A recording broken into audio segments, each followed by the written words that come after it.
محترم ناظرین، سواگت ہے آپ کا لوک شان نیوز سلوڑ میں بلند آواز سچ کے ساتھ۔ ناظرین، جیسا کہ 2025 کی بقرعید قریب ہی میں ہے اور سرکار کی طرف سے گوونش ہتیا پر مکو کا قانون لاگو کر دیا گیا ہے۔ اب ہمارے سامنے علوی مولانا جو کہ سلوڑ اور سوئیگاؤں کی مشہور و معروف شخصیت ہے، عالم دین ہیں، بڑے دھرم گرو ہیں۔ تو ناظرین میں بتا دوں کہ مولانا علوی قریشی یہ انجمن جمعیت القریش تعلقہ سلوڑ کے صدر بھی ہیں، اسی طرح سے جمعیت علماء ہند اورنگ آباد کے نائب سیکریٹری بھی ہیں۔ آئیے ان سے جانتے ہیں کہ اس موقع پر مسلمان کیا کرے، قربانی کن جانوروں کی دیں اور قربانی دینے میں کن چیزوں کا احتیاط کریں اور اس کا متبادل کیا ہے۔ جیسا کہ مولانا بہت سارے یہ بھی سوالات آ رہے ہیں کہ اگر پیسے کوئی غریب کو دے دے قربانی کے بدلے یا کوئی یتیم کو دے دے تو کیا قربانی ادا ہو جائے گی، اس بات کا بھی آپ سے جواب چاہیے۔ اور سب سے اہم بات تو یہ مکو کا قانون جو لاگو ہوا ہے گائے کے نسل کو لے کر کے اس پر قربانی اگر کوئی کرتا ہے تو انہیں مکو کا قانون کے تحت سزا دی جائے گی۔ تو آپ کیا کہنا چاہیں گے مسلمانوں سے عید الاضحیٰ پر وہ کن جانوروں کی قربانی کرے اور اسلام نے آپشن میں کیا کون کون سے جانور رکھے ہیں؟ السلام علیکم ورحمۃ اللہ وبرکاتہ۔ محترم ناظرین، میں تمام حضرات سے عید الاضحیٰ پر قربانی احتیاط سے کرنے کی گزارش کرتا ہوں اور ممنوع جانوروں سے جو ہے قربانی نہ کرے۔ اس وقت جو ہے مہاراشٹر گورنمنٹ نے گووش پر پابندی لگا دی ہے، تو ہم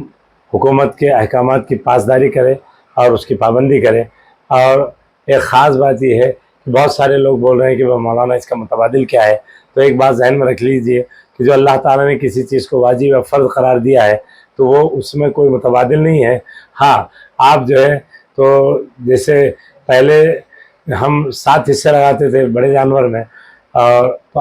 اس وقت بھی وہی ہم کام کر سکتے ہیں۔ جیسے بھینس ہے، ہیلا ہے، پاڑا ہے، اس میں 7 حصے برابر لگا سکتے ہیں اور ایک قربانی واجب ہے ہر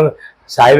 استطاعت کی طرف سے۔ جس پر زکوٰۃ واجب ہے اس پر قربانی واجب ہے، اور ایک بکرا جو یعنی قربانی کے لائق ہو اس کو ایک آدمی کی طرف سے قربانی ادا کر سکتے ہیں۔ اگر آپ کے گھر میں 5 لڑکے ہیں اور 5 لڑکے کماتے نہیں بلکہ آپ اکیلے جو ہے تو کمانے والے ہیں، آپ مالک کل ہے، تو آپ کی طرف سے پوری گھر کی طرف سے ایک قربانی یعنی صاحب استطاعت کی طرف سے ادا ہو جائے گی۔ اور اگر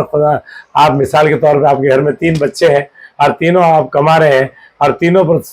یعنی زکوٰۃ واجب ہے تو تینوں پر قربانی واجب ہے، تو احتیاط یہ کریں کہ ہم بھینس اور پاڑا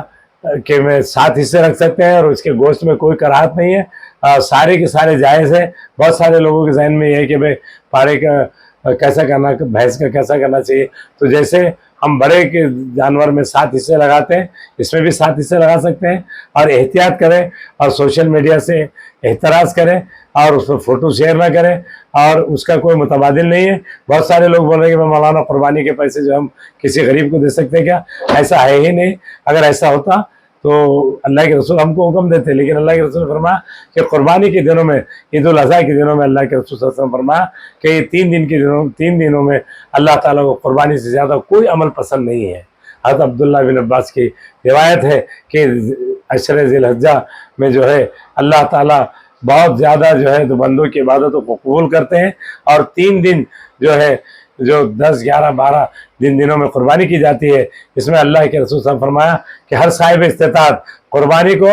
ضرور ادا کریں، جیسے زکوٰۃ ادا کرتے ہیں ویسے قربانی ادا کریں، اس کا کوئی متبادل نہیں ہے۔ اور ایک حصے میں ایک بکرا کافی ہے اور ایک بھینس میں 7 حصے کافی ہے۔ میں تمام حضرات سے گزارش کروں گا کہ پاکیزگی کا خیال رکھیں، گندگی سے پرہیز کریں، اور ہم ایسے ملک میں رہ رہے ہیں جہاں گنگا جمنی تہذیب